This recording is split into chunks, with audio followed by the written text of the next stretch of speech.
de vivre une crise démocratique, parce que t'as Macky Sall qui joue Rubik's Cube avec la Constitution et qui fait le mystérieux sur son intention de se présenter pour un 3e mandat. Et en plus, t'as l'opposant Ousmane Sonko qui vient d'être condamné à 2 ans de prison ferme, ce qui pourrait l'empêcher de se présenter à l'élection présidentielle de 2024.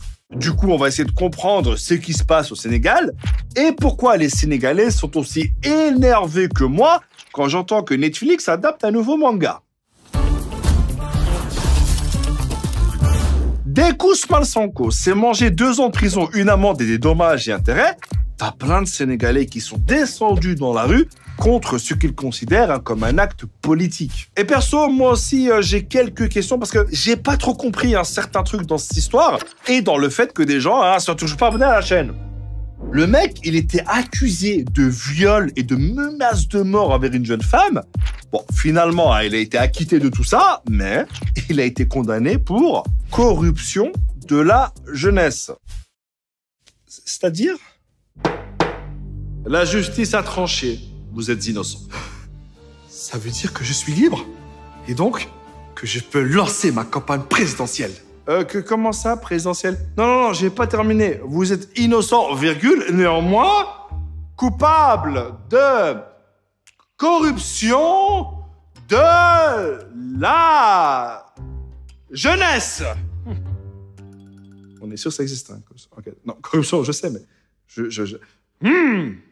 Mais attends, c'est pas fini parce que Sonko n'a pas été jeté immédiatement en prison, mais bloqué à son domicile. Et quand les gens demandent pourquoi après 3 semaines il n'a toujours pas été arrêté, selon le ministre de la Justice, c'est parce que la décision de justice est encore en cours de rédaction. C'est-à-dire, décision de justice Ousmane Sonko. J'avais dit quoi lui déjà? Corruption de la jeunesse. Non, sérieux. Quoi, j'ai vraiment dit ça? T'es sûr? Allez, non, oula. J'aurais dû dire, je sais pas moi, détention de shit, ça aurait été plus simple. Ouais, mais là, oh là là. Et même si il faut respecter les décisions de justice et que la corruption de la jeunesse, c'est une infraction qui existe vraiment dans le code pénal du Sénégal, t'as plein de Sénégalais qui sont sortis manifester.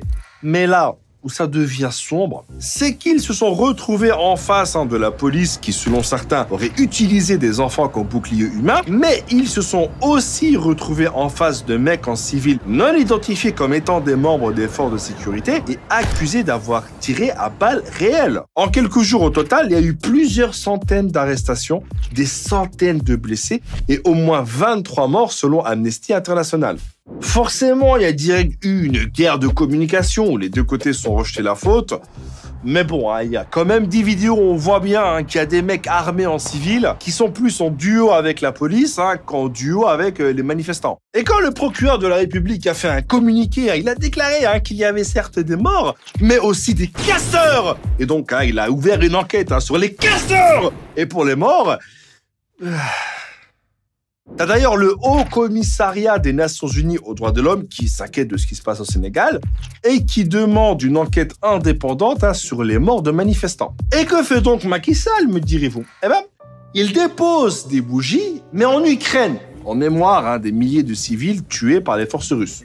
Et pour tous ceux qui se demandent s'il peut faire un 3e mandat ou pas, la réponse c'est oui, mais en même temps c'est non, mais là c'est compliqué. En fait, pendant son premier mandat, il a changé la Constitution pour passer la durée du mandat de président de 7 à 5 ans. Et c'est pour ça qu'il dit qu'il peut se représenter, parce que dans les faits, il a fait 2 mandats de durée différente et pas 2 mandats de 5 ans. Ah oui, c'est malin, il joue sur les mots en fait. C'est comme moi quand je dis à ma femme que je vais commencer un régime lundi, mais que je ne dis pas le lundi de quelle année. Macky Sall lui-même avait dit que ce serait son dernier mandat. Mais là, cette année, il te sort des « ouais, mais sur le plan juridique, le débat est tranché », ce qui veut dire que la décision ou non de se présenter, en vrai, ça dépend de lui. Ce qui est dingue, c'est que tout ça, c'est exactement ce qu'avait fait Abdoulaye Wade pour faire un 3e mandat, ce qui avait déclenché des manifestations et des violences avant qu'il finisse par être battu en 2012 par Macky Sall dans les urnes. Et je pense que ça explique un peu pourquoi Macky Sall pourrait se sentir menacé par la candidature d'Ousmane Sonko. Il n'a pas envie que l'histoire se répète, mais cette fois contre lui. Parce qu'il faut pas oublier un truc, c'est que même si le Conseil constitutionnel dit à Macky Sall, vas-y, c'est bon pour un troisième mandat, il faut pas oublier que c'est le peuple sénégalais qui aura le dernier mot en votant. Du coup, avec ça, j'ai une question. Que pensez-vous de cette situation au Sénégal? Vous me mettez ça en commentaire et on se donne rendez-vous la semaine prochaine. Ciao. Cette danse te met mal à l'aise? Tu voudrais que j'arrête? Y a pas de problème. Pour ça, il suffit de cliquer là pour t'abonner et cliquer là pour regarder une autre vidéo. Par contre, dépêche-toi, parce que là, je suis un peu fatigué, tu vois. En plus, je connais pas beaucoup de pas de danse, donc vas-y.